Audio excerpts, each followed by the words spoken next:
राणा दंपति की मुश्किलें बढ़ती जा रही हैं। आज दोनों को उम्मीद थी कि उन्हें जमानत मिल जाएगी, मगर सेशन कोर्ट ने सुनवाई टाल दी। इसके साथ ही नवनीत राणा के आरोपों पर मुंबई पुलिस कमिश्नर ने एक सीसीटीवी वीडियो भी जारी करके जवाब दिया है। ये रिपोर्ट देखिए।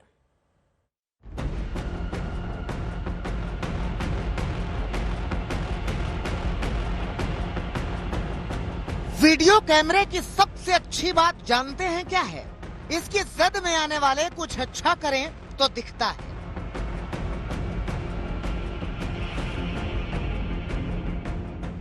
कुछ बुरा करें तो वो भी दिखता है, और कुछ ना करें तो भी दिखता है। और जो दिखता है पहली नजर में वो असर भी करता है। देखिए इस वीडियो को। मुंबई के पुलिस कमिश्नर संजय पांडे ने ट्वीट किया है। वीडियो के साथ लिखा है कि क्या हमें अभी भी कुछ और कहने की जरूरत है। अब इस वीडियो को तसल्ली बख्श तरीके से देख लीजिए।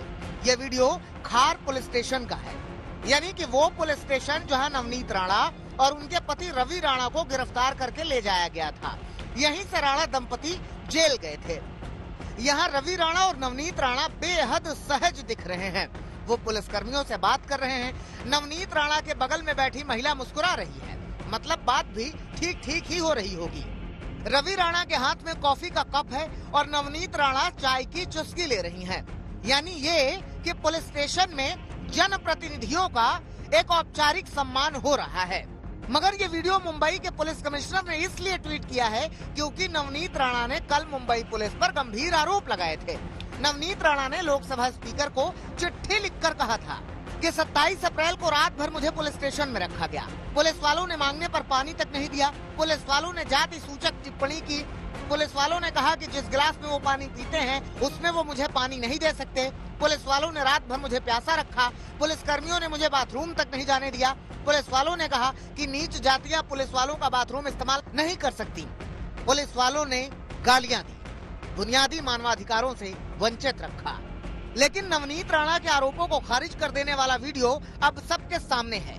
वैसे भी राणा दंपति के लिए आज बुरी खबर ही आई, क्योंकि बॉम्बे हाईकोर्ट से झटका लगने के बाद राणा दंपति ने मुंबई के सेशंस कोर्ट में जमानत याचिका दायर की थी।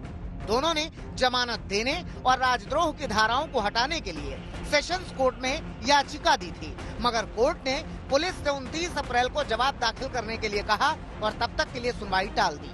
फिलहाल ये भी साफ नहीं है कि जमानत पर सुनवाई 29 अप्रैल को होगी या उसके बाद। कोर्ट के ऊपर काफी वर्कलोड है, तो साहब के रिक्वेस्ट करने के ऊपर हमने 29 तारीख के ऊपर रिप्लाई के लिए रिक्वेस्ट एक्सेप्ट कर लिए। 29 तारीख को रिप्लाई फाइल होने के बाद में कोर्ट डिसाइड करेगी कब वो हियरिंग होगी। या तो 29 को भी हो सकती है या 29 के बाद हो सकती है। कोर्ट अपनी डायरी एडजस्ट करके उसके बाद में बेल एप्लीकेशन की सुनवाई होगी। सरकारी वकील ने राणा दंपति की जमानत याचिका के विरोध की शुरुआत इस बात से की कि दोनों ने मजिस्ट्रेट कोर्ट में भी याचिका दायर की हुई है और एमपी एमएलए के लिए सेशंस कोर्ट का दरवाजा भी खटखटा दिया गया। आज पहली बात है उनका मैजिस्ट्रेट कोर्ट में जो जामीन की अर्जी पेंडिंग है, इसके लिए हमने इस सुनवाई को ऑब्जेक्शन लिया, लेकिन उन्होंने ऐसा स्टेटमेंट किया कि वहाँ का जो अर्जी है वो निकाल रहे हैं। तो फिर हमने हमारा जो लिखित से देना है उसके लिए कोर्ट के पास हमें टाइम देने के लिए प्रार्थना की। एक तरह से सेशंस कोर्ट से भी राणा दंपति को झटका ही लगा है। अब जमानत के लिए 29 अप्रैल तक तो कम से कम इंतजार करना ही है।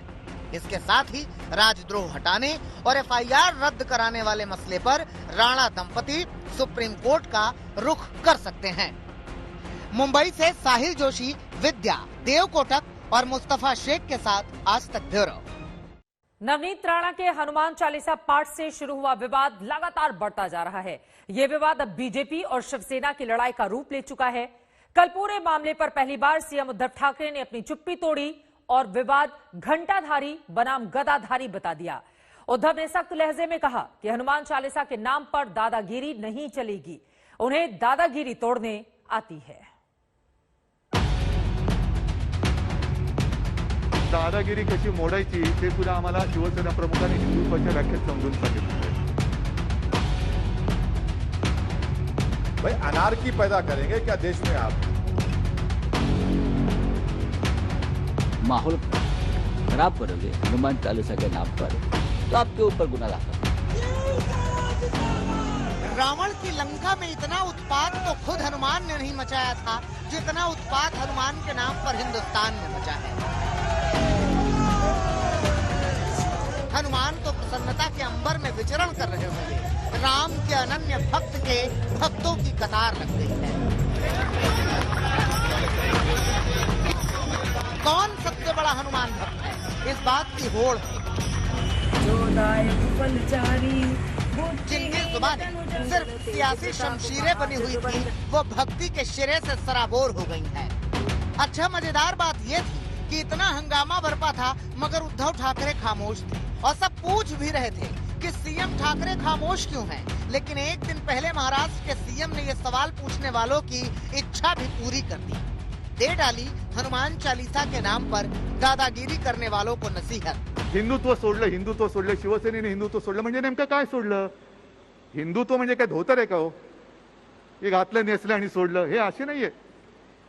एक मुद्दा मी मुद्दामून सांगेन की जे आता आम्हाला हिंदुत्व शिकवतायत त्यांनी लक्षात ठेवलं पाहिजे काय तुम्ही हिंदुत्वासाठी केलेलं आहे. ज्या वेळेला बाबरी पाडली गेली होती तेव्हा सुद्धा तुम्ही बिळामध्ये लपला होतात.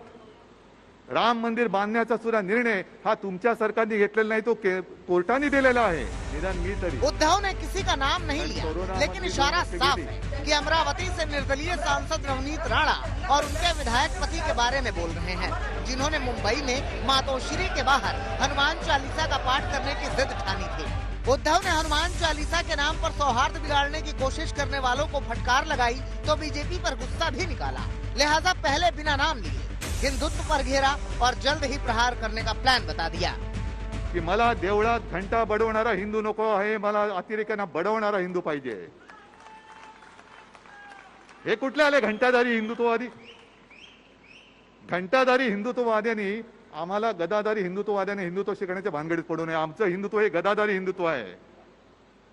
जिकडे हनुमान चालीसा असेल पढा. रामदास स्वामींनी सुद्धा मारुती स्तोत्र लिहून ठेवले, अप्रतिम आहे. भीमरूपी महारुद्रा. ते भीमरूप आणि महारुद्र काय असतं ते शिवसेना जर तुम्ही अंगावर आला तर दाखवायला कमी पडणार नाही, कारण आमचं हिंदुत्व हे हनुमानाच्या गदेसारखं गदाधारी आहे.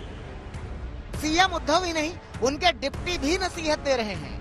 अजीत पवार को लगता है कि हनुमान चालीसा विवाद में माहौल खराब करने की कोशिश हो रही है, इसीलिए वो नसीहत दे रहे हैं। अगर आप हनुमान चालीसा का पाठ करना चाहते हैं तो अपने घर पर इसका जाप करें। क्या आपके पास घर नहीं है? कई लोग माहौल खराब करने की कोशिश कर रहे हैं। साफ तौर पर यह विवाद बीजेपी और शिवसेना के बीच का बनता जा रहा है, क्योंकि जैसे ही विवाद शुरू हुआ बीजेपी ने उद्धव को घेरना शुरू कर दिया। देखिए, पहली बात तो यह है कि जब इनसे कोई चीज संभली नहीं जाती तो ऐसी सारी चीजों को बीजेपी स्पॉन्सर्ड बोलते हैं। अपनी नाकामी छिपाने का प्रयास करते हैं। मेरे तो समझ में नहीं आता, वो राणा पति और पत्नी दो लोग क्या कहा उन्होंने, हम जाके हनुमान चालीसा बोलेंगे।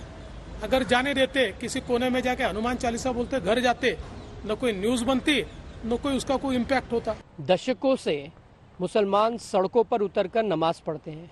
दिन में 5 बार आज़ान लाउड स्पीकर से करी जाती है, जबकि सुप्रीम कोर्ट ने पाबंदी लगाई हुई है।